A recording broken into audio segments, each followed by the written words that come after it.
Sir ముందుగా మీరు ఇక్కడ వాళ్ళ ముక్కుసూటిగా ఉండే మాట్లాడడానికి గల కారణాలు ఏంటి? అంటే బయట ఉన్నటువంటి టాక్ అది. అంటే తప్పు చేయనోడు దేనికి దడవడు. నాకు మనస్సాక్షి నేను తప్పు చేయనప్పుడు నేను దేనికి దడవాల్సిన పని లేదు, దేనికి దడవను కూడా. ఫస్ట్ నుంచి నా మనస్తత్వం అది. దానికి తగ్గట్టే గత 40 సంవత్సరాలుగా నెహ్రూ గారి ఆర్గనైజేషన్ లో పనిచేశాను. నెహ్రూ గారు ఎక్కువగా లైక్ చేసేది కూడా అటువంటి వాళ్ళని. ఎవరైతే ముక్కు సీటుగా ఉంటారో, ఎవరైతే హానెస్టీగా ఉంటారో వాళ్ళని బాగా లైక్ చేస్తారు. అందుకే నేను ఆ ఫ్యామిలీ మెంబర్లుగా ఇవాళ కొనసాగుతున్నాను. సార్, దేవినేని నెహ్రూ గారు అలియాస్ రాజశేఖర్ గారు, ఆయనతో మీకు ఉన్న అనుబంధం ఏంటి? అసలు ఎప్పటి నుంచి మొదలైంది అది? దాదాపుగా 1987 ఆ దశకంలో నేను ఫ్రెండ్స్ తో పాటు మురళి గారి మీద ఆర్గనైజేషన్, మురళి గారు చేసే ప్రజల పట్ల, అట్లాగే ఆటో యూనియన్ లేకపోతే సమస్యల పట్ల స్పందించే తీరు బాగా నచ్చి మా ఫ్రెండ్స్ తో పాటు సరదాగా వెళ్ళటం అక్కడికి వెళ్ళగానే మురళి గారు కూడా నన్ను హక్కును చేర్చుకున్నారు. నేను కూడా మురళి గారు అంటే బాగా లైక్, ఎందుకంటే స్టూడెంట్ యూనియన్ పట్ల కానీ స్టూడెంట్ ఎదుర్కొన్న సమస్యల పట్ల. అసలు యుఎస్పీ స్థాపించిందే స్టూడెంట్ల మీద బయట వ్యక్తులు దౌర్జన్యాలు దౌర్భాగ్యాలు చేస్తుంటే వాటిని అరికట్టాకే దేవినేని నెహ్రూ గారి బ్రదర్ దేవినేని గాంధీ గారు స్థాపించారు. అనుకోకుండా స్టూడెంట్ యూనియన్లు గొడవల్లోనే మరి గాంధీ గారు చనిపోయారు. తర్వాత వచ్చిన నెహ్రూ గారు కూడా ఫస్ట్ నుంచి కూడా పేద ప్రజల పట్ల, కార్మికులు కర్షకుల పట్ల, అలాగే ఎవరైతే కష్టాలు ఉన్నారో వాళ్ళని తీరుతుల్లో ఆయన ప్రధాన పాత్ర పోషించాడు. ఎందుకంటే ప్రతిదీ కూడా ఆయన్ని నిశ్చితంగా గమనించేవాడిని. ఆయన ఏదన్నా సమస్య ఉందంటే దాన్ని ఏ విధంగా పరిష్కరించాలని చెప్పి అదే బాటలో ఇవాళ నేను కూడా ఏ సమస్య ఉన్నా కానీ ప్రజలు ఎదుర్కొన్న సమస్యల్ని నా దృష్టికి వచ్చింది ఏది అయినా కానీ వెంటనే ఫోన్ చేసి వెంటనే స్పందిస్తాను. అది నాకు ఫస్ట్ నుంచి ఉన్న విద్య. నెహ్రూ గారి ఆర్గనైజేషన్, నెహ్రూ గారి మెంటాలిటీ చూసిన తర్వాత దాన్ని బట్టి నేను కూడా ఫస్ట్ నుంచి పైన సాగించాను. దరిమిల 1987, 1988 అనుకోకుండా మురళి గారు చనిపోవటం. ఎందుకంటే మురళి గారు చనిపోయినప్పుడు కూడా ఆ రోజు చాలా రోజులు ఒక బ్రదర్ని కోల్పోయిన అదే ఫీలింగ్ నాలో ఉండేది. మీరు అనుకోకుండా చనిపోవటం, తర్వాత ఆ ఇంజిన్లో కూడా చిన్న నాకు మెడ కూడా దెబ్బ తగలటం, మీకు పేక్ కోసిపోయింది. అంటే అప్పుడు పోలీసు వారు గుంటూరులో ఒక థ్రెడ్ పెట్టారు బండి వెళ్ళకుండా. నేను చూసుకోకుండా బండి మీద వెళ్ళటం థ్రెడ్. అలాగే ఆయన బాడీ విజయవాడ వచ్చింది. అనుకోకుండా అయిపోయిన తర్వాత నెహ్రూ గారితో పాటు ఉన్నాం. అంటే నేను అప్పుడు ఏంటంటే స్టూడెంట్ ఆర్గనైజేషన్ లో ఉండి స్టూడెంట్గా ఉన్నా గొప్పని వెళ్ళి వాళ్ళ సమస్యలు పరిష్కరిస్తాం. అది చూసి నెహ్రూ గారు కూడా అంటే ఫస్ట్ నుంచి కూడా అది కొద్ది ముక్కు సూటిగా వెళ్ళే మనస్తత్వం. అది గమనించి నెహ్రూ గారు కూడా అదే మైండ్తో ఉండేవాళ్ళు కాబట్టి నన్ను దగ్గర తీయటం కదా ఫ్యామిలీలో మెంబర్ లాగా చేసేసుకున్నారు. దురదృష్టవశాత్తు నెహ్రూ గారు 95లో ఆయన పిలిచి, మామూలుగా ఆ రోజు నేను సూర్యాపేటలో ప్రగతికి ఎత్తనా చదివేవాడిని. సీట్లు కార్పొరేట్ సీట్లు అప్పుడు నెహ్రూ గారిని ఇష్టం. ఇక్కడ కూడా నాకు పెట్టాలన్నప్పుడు నేను జనరల్గా టీ తాత ఫ్రెండ్స్తో ఓ ఫ్రెండ్తో అన్నా, నువ్వు నించుంటే బాగుంటుంది చూసుకో ఆ ప్రాంతం. నెహ్రూ గారు అప్పుడు సిపిఎం చాలా మంది చేసినప్పుడు కూడా నన్ను నెహ్రూ గారు ఆ రోజున ఉన్న బాజీ గారు నువ్వు సూర్యాపేటలో వెళ్ళి పెద్దలను కలమని చెప్పారు. నాకేం తెలియలే. నన్ను వెళ్ళి పెద్దలను కలమంటా అంటే లేదు, వాళ్ళతో మంచిగా ఉన్నట్టు అనుకోకుండా చాలా ఆ రోజున్న పరిస్థితిలో చాలా కాంపిటీషన్ వచ్చినప్పటికీ ఇక్కడ గమనించదగ్గ విషయం ఏంటంటే నేను సూర్యాపేటలో నించున్నప్పుడు ఆ ప్రాంతం మొత్తం కాంగ్రెస్ వాళ్ళు ఉండేవాళ్ళు. మేము తెలుగుదేశం పార్టీలో నించున్నాం. అవతల కొంతమంది ప్రత్యర్థులు కూడా బలమైన వాళ్ళు. కేవలం నేను అక్కడ చదువుకున్న నా ఫ్రెండ్స్ ఉన్నారు. కానీ అక్కడ కొంతమంది మహిళల్ని ఎక్కువ వేధించేవాళ్ళు, కొన్ని శక్తులు, అరాచక శక్తులు. వాటిని ఎదుర్కోవాలంటే సరైన అభ్యర్థి కావాలని చెప్పి అక్కడ ప్రజలు కూడా నిరీక్షిస్తున్న సమయంలో అనుకోకుండా అక్కడ కార్పొరేటర్గా గెలుస్తాం. ఆ తెలుగుదేశం జెండా అంతకుముందు లేదు అక్కడ ఆ ప్రాంతంలో. నేను రాగానే ఆ జెండా అక్కడ నిలబెడతాం. నేను గర్వంగా చెప్తా, 95లో నేను గెలిచినప్పుడు హాస్పిటల్స్ లో వ్యర్థాలన్నీ రోడ్డు మీద పడేసేవాడు. నేను వెంటనే ఆ ఊర్లు ఈ ఊర్లు తిరుగుతున్నాను కదా, ఇన్సులేటర్ హాస్పిటల్లో పెడితే ఎవరైతే కట్ చేసిన సద్దత వ్యర్థాలన్నీ రోడ్డు మీద పడేయకుండా డాక్టర్లకి నేను మీటింగ్ పెట్టి చెప్పాను. ఆ ఇన్సులేటర్ అంటే ఏదైనా స్కిన్ అయి పడేయకుండా దాంట్లో అయితే బర్న్ అయిపోతుంది. నేను అది ఫస్ట్ టైం నేను డాక్టర్ చెప్పాను. డాక్టర్ కూడా చాలా మంది ఇంప్రెస్ ఉన్నారు. ఇప్పుడు చనిపోయారు కొంతమంది, గాంధీ గారు సీనియర్ డాక్టర్. అలాగే స్టార్టింగ్ లోనే కొద్ది యూత్ బాగా ఉండేవాళ్ళం. రోడ్లు కానీ అన్ని తెలుసుకొని ఎప్పటికప్పుడు ఆఖరికి చివరికి కొన్ని చెప్పకూడని సందర్భాలు కూడా చేయటం. ఒకరోజు నేరుగా పిలిచి మన పని అది కాదు, వెళ్ళి జనాలు తెలిపి వాళ్ళకి కావాల్సిన అందుబాటులో వాళ్ళకి కావాల్సిన అక్కడ కార్యాలను ఏర్పాటు చేసి వాళ్ళకి కార్పొరేషన్ పరంగా చేయాలి తప్ప మిగతాయి చేయకూడదని నాకు చెప్పడం. సరే అది అయిపోయింది. 95 to 2000 అక్కడ అయిపోయింది.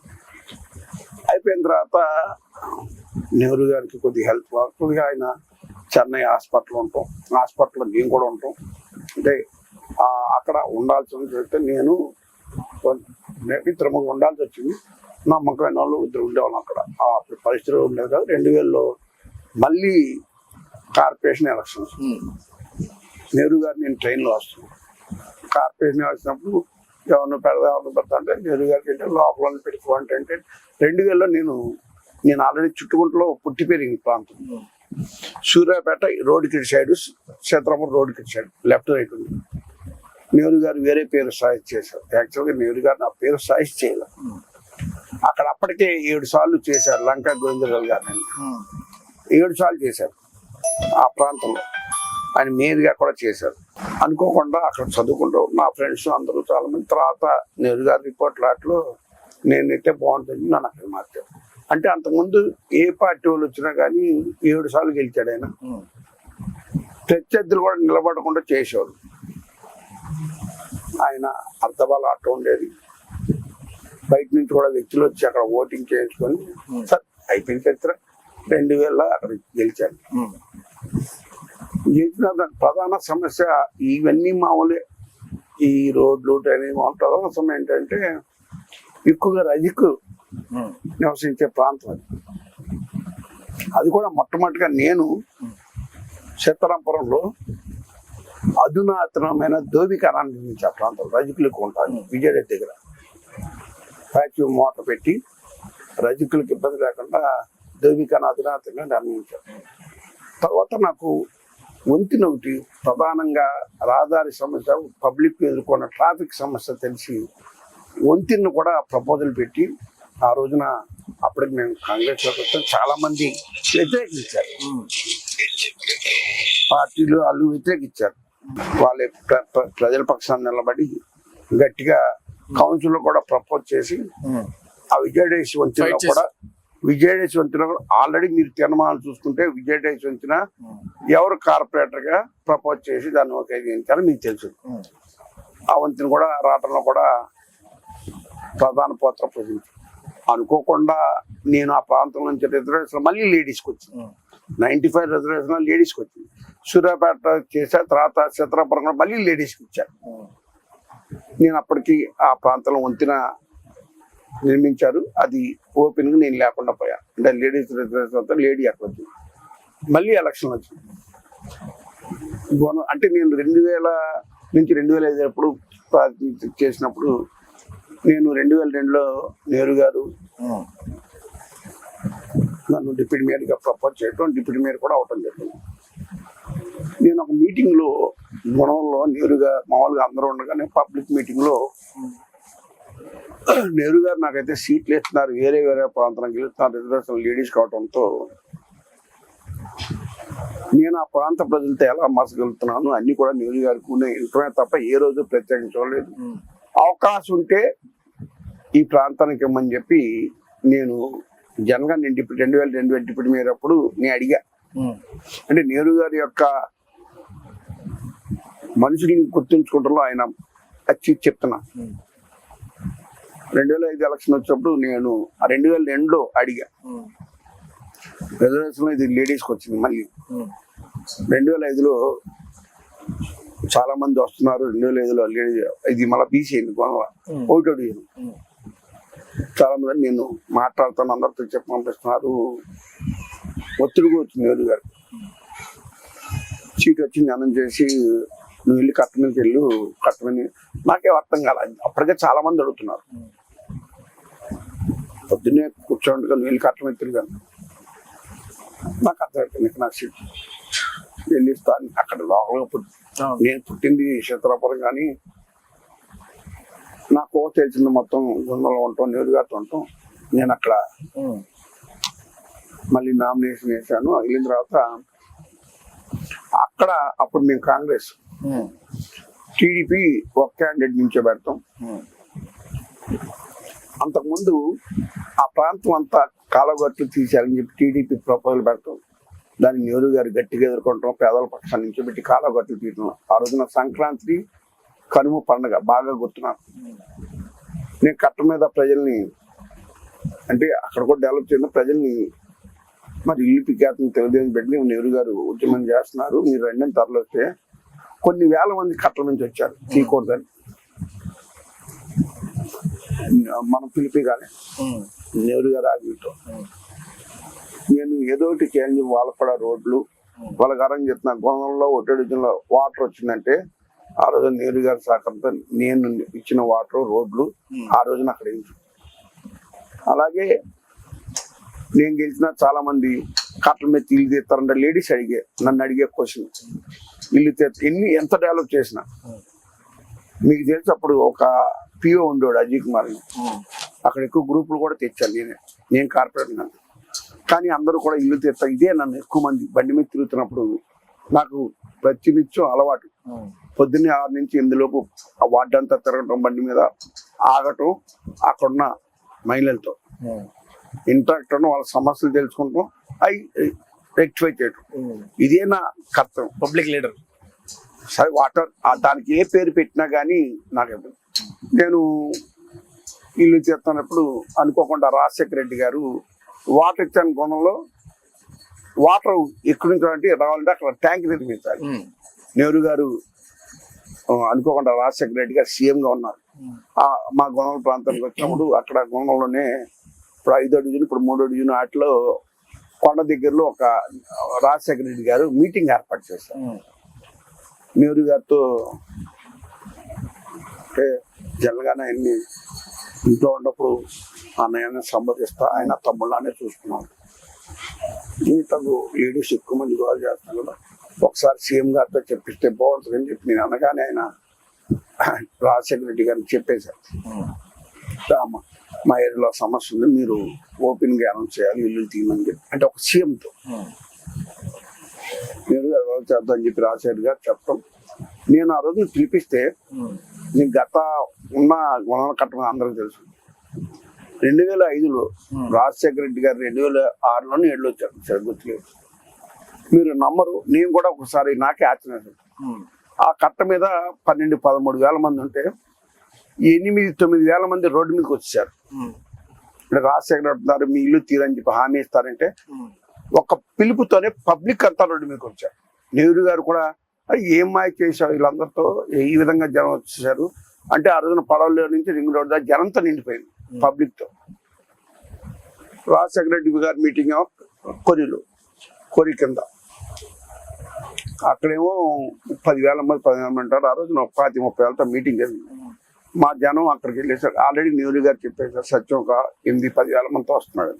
వీళ్ళందరూ వెళ్ళేసారు పెద్ద జనంతో. రాజశేఖర రెడ్డి గారు మీటింగ్ తో రాజశేఖర రెడ్డి గారు స్టేజ్ మీద ఆయన మాట్లాడేటప్పుడే ప్రజలను సంబోధించి లీడర్ని సంబోధించిన తర్వాత నేనున్నంత కాలం మీకు రాజశేఖర నెహ్రూ గారు అండగా ఉంటారు, నేను మాటేస్తున్నాను యాజ్ సీఎం గా మీ కట్ట మీద ఒక్క ఇంటిని కూడా తరలించం అని ఓపెన్ స్టేట్మెంట్ ఇచ్చేశారు రాజశేఖర రెడ్డి గారు.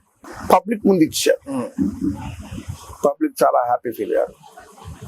నేను ఎందుకు చెప్తున్నా అంటే రాజశేఖర్ రెడ్డి గారిది రాజశేఖర్ నెహ్రూ గారిది ఒకటే మనస్తత్వం, ఇద్దరిది ఒకటే మనస్తత్వం. సరే అయిపోయింది. అయిపోయిన తర్వాత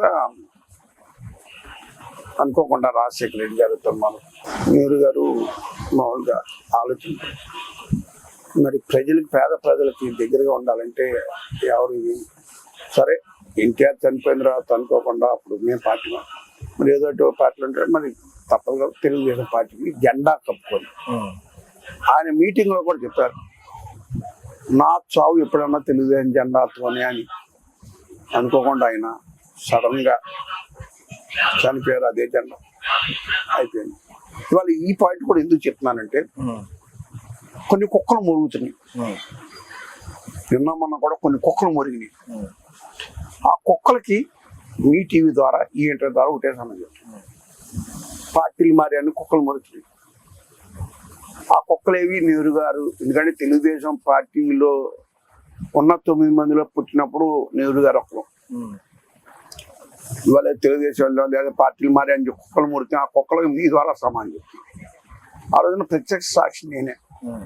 వాళ్ళకి ఒకటే చెప్తున్నా, అరే బాబు నెహ్రూ గారు ఏం పార్టీని మారలేదా బాబు, నెహ్రూ గారు తెలుగుదేశం జెండా కప్పుకొనే చనిపోతా, నేను చనిపోతే నా జెండా కప్పన్నా ఆ విధంగానే కప్పాము.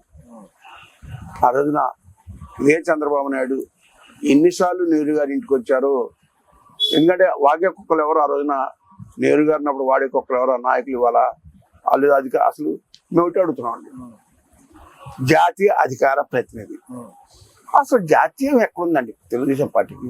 అదంతా నెహ్రూ గారితోనే పోయింది, మన రాజశేఖర్ మన ఎన్టీఆర్తోనే పోయింది. అసలు తెలంగాణలో ఒక అభ్యర్థి కూడా నిల్చోబెట్ల చంద్రబాబు నాయుడు. ఇవాళ వాళ్ళకి అధికారం జాతీయ స్థాయి పార్టీ వాళ్ళు చెప్పుకున్నారు. ఇంకోటి కూడా మీ ద్వారా చెప్పదలుచుకున్నారు. ఇవాళ మాట్లాడే ఈ తూర్పు నియోజకవర్గ శాసనసభ్యుడు కూడా ఒకప్పుడు నెహ్రూ గారి ఫాలోవరే. టీడీపీలో ఉన్నాయి. ఎస్, నెహ్రూ గారు ఆర్గనైజర్ తిరిగే అతను ఎమ్మెల్యే అయ్యాడో లేదో ఆయన మనస్సాక్షి తెలుసు, ప్రజలందరికీ తెలుసు. ఎవరు గద్దెరామన్? ఎస్, మేము మళ్ళా పార్టీకి వచ్చిన తర్వాత గద్దెరామన్ పరిచయం నెహ్రూ గారు తట్టున్నారు అందరికి తెలుసు. అంటే ఇవా మాట్లాడే ఏదో మురుగుతుంటాయి కాబట్టి అన్నిటికీ